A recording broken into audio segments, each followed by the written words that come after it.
नमस्कार साथियों, राधे राधे, जय श्री कृष्णा। साथियों, जन्मोनी महाराज जी की मैं बात कर रहा था, उनके पास पहुंच चुका हूं। महाराज जी, पहले तो मेरी तरफ से और देखने वाले समस्त भक्तों की तरफ से आपके चरणों में दंडवत प्रणाम। महाराज जी, जैसे कि मैंने सुना है, आपने नारी शक्ति नामक ग्रंथ लिखा है। ये नारी शक्ति जागरण है क्या, एवं नारियों की महाशक्ति क्या है, एवं इसे लिखने की आवश्यकता क्यों हुई? राधे राधे। मैं कौन लिखने वाला होता हूँ? ये सब प्रभु की इच्छा से जो भी काम संसार में हो रहा है, सब प्रभु की इच्छा से हो रहा है जी। प्रभु जिससे जो चाहता है वो काम करा लेता है।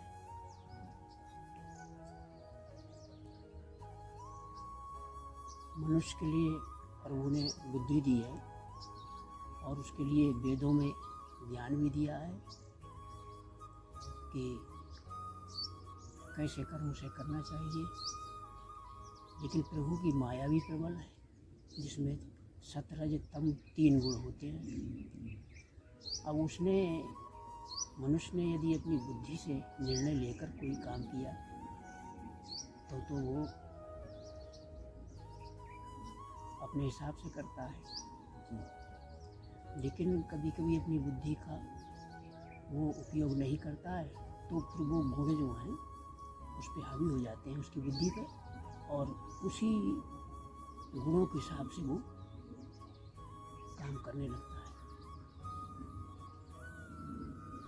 अपनी बुद्धि से चाहे वो सतो गुण को पकड़ ले या रजोगुण को पकड़ ले या तमोगुण को धारण कर ले, उसी हिसाब तमोगुण से पाप करने लगता है, रजोगुण से अपने मेहनत से जीवन निर्वाह करता है। उसे किसी से लेना देना नहीं, ना किसी को कुछ लेना है, न देना है, न पाप से न कोई मतलब नहीं है। वो अपने संसारी सुख वैभव भोगता है अपनी मेहनत से। कुछ मनुष्य ऐसे होते हैं जो सतोगुण को धारण करके अपने आप मेहनत से अपना जीवन निर्वाह भी करते हैं, और कुछ परमार्थ में भी, परोपकार में भी दूसरों को भी सहायता कर लेते हैं। लेकिन वो उनके अंदर सकाम भाव होता है, तो वो कामना होती है लोक परलोक की, तो वो पुण्य कमाते हैं जो स्वर्ग में उसका भोग करते हैं। लेकिन कुछ ऐसे मनुष्य होते हैं जिनके जन्म जन्म के संस्कार हैं, प्रभु के प्रति भक्ति भाव रखते हैं, दूसरे प्राणियों को दया रखते हैं, करुणा का भाव रखते हैं, और वो हर समय यही सोचते हैं कि सभी प्राणी सुखी प्रसन्न रहें। अगर उनका कष्ट देखते हैं तो वो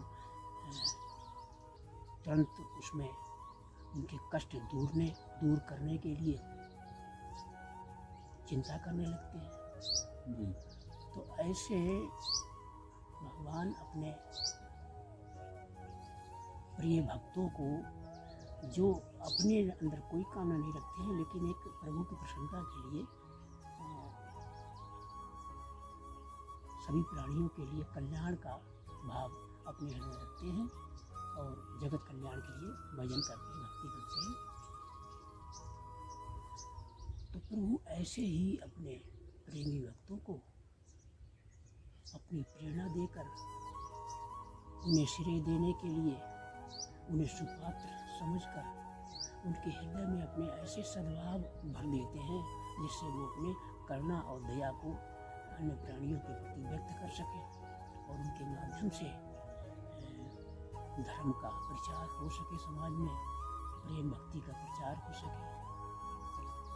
ऐसा ही कुछ प्रभु ने मेरे अंदर भी कुछ देखा होगा, जन्म जन्मांतर कुछ गुण कर्म स्वभाव के हिसाब से सुपात्र मान के मुझे श्रेय देने के लिए मुझे निमित्त बनाकर मेरे हृदय में करुणा भाव दया का देख करके और मेरे हृदय में सद्भाव ऐसे भर दिए जिससे कि मैं नारी कल्याण के लिए कुछ लिख सका। इसमें मेरा क्या श्रेय है? तो मतलब निमित्त मात्र हूँ, सब प्रभु की इच्छा से है जी। नारी शक्ति जागरण है क्या महाराज जी, इसके बारे में तो आज हमारे देश में हर वर्ष हजारों बहन बेटियों बच्चियों के साथ असामाजिक दुराचारी तत्व जो हैं उनके साथ अभद्र व्यवहार कर की हत्या कर देते हैं। जी। ये भ्रष्टाचार बहुत चल रहा है। जो नारी पूरे विश्व की रक्षा करने में सक्षम थी, आज वो इस तरीके से सामान्य मनुष्य के द्वारा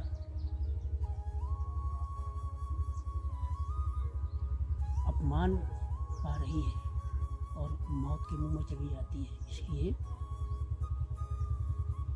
बहुत बड़ी आवश्यकता है। कानून से रक्षा नहीं हो सकती। कानून तो केवल कहीं पे कोई नारी की जब दुराचारी अभद्र व्यवहार करके हत्या करता है उस समय कानून रक्षा करने नहीं जाता। नहीं जाता। बाद में कानून अपराधी को पकड़ के उसको फांसी दे दे, कुछ भी कर दे, लेकिन उससे क्या होता है? उससे भ्रष्टाचार तो नहीं रुक जाएगा। नहीं, वो सजा दे सकता है, बस। तो वो तो बदला हुआ। जी। तो इसलिए नारी की रक्षा हो, उसके लिए कुछ नारी जागरण में मर्यादाएं कुछ लिखी गई हैं जिससे कि नारी की रक्षा हो। यही उसकी परम आवश्यकता है।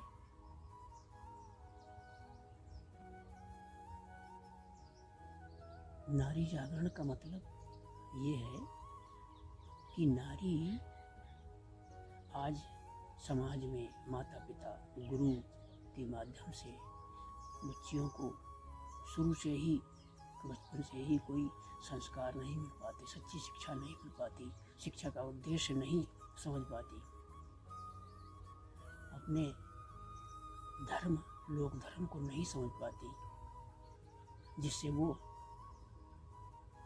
उनका दोष नहीं है। जब संस्कार ही नहीं उन्हें मिला कहीं तो अपने मनमाने ढंग से अनाप शनाप ढंग से जीवन जीती रहती हैं, जिससे उन्हें तरह तरह के संकट आते हैं। तो वो अपने लोक धर्म को पहचान सके, शिक्षा का उद्देश्य समझ सके, मर्यादाओं का पालन करने लगे और अपने धर्म का पालन कर ऐसी शक्ति प्रभु की धर्म में होती है उसे प्राप्त करें और फिर रक्षा करें। नारी का सबसे बड़ा रक्षक परम धर्म है, जी। जो उसके पति के माध्यम से उसे प्राप्त होती है।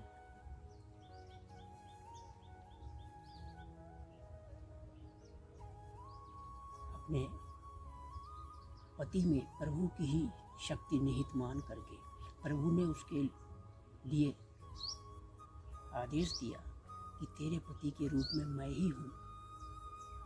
पति के अंदर प्रभु की ही महाशक्ति निहित होती है, लेकिन वो तपस्या से प्रकट होती है। जैसे दूध में घी छिपा होता है, दूध में काफ़ी परिश्रम करना पड़ता है, गर्म करना पड़ता है, फिर उसको ठंडा करके जमाना पड़ता है, फिर दही को मथना पड़ता है, फिर मक्खन निकलता है, मक्खन के बाद फिर गर्म करके फिर कहीं घी निकलता है, कितना परिश्रम करना पड़ता है। ये एक तपस्या हो गई। इसी प्रकार से पति में प्रभु की छिपी महाशक्ति को प्राप्त करने के लिए एक तपस्या त्याग करना पड़ता है। वही पतिव्रत धर्म पालन होता है, वही इसका परम धर्म है। पतिव्रत धर्म पालन करके पतिव्रत धर्म पालन यही है कि उसे केवल जीवन में केवल अपने पति की ही सेवा करनी चाहिए। परपुरुष की सेवा या उसकी आज्ञा पालन कभी नहीं करना चाहिए। अपने पति में ही चरणों में अपना अनुराग, अपना प्रेम, अपना ध्यान निरंतर रखना चाहिए। परपुरुष का तो संपर्क, स्पर्श तो बहुत बड़ा अभिशाप है। स्वप्न में भी चिंतन तक करना वर्जित है एक पतिव्रता नारी के लिए। केवल अपने पुरुष की ही सेवा करे, पति की, अपने पति को ही पुरुष माने और उसकी हर आज्ञा का पालन करे बिना किसी संदेह के।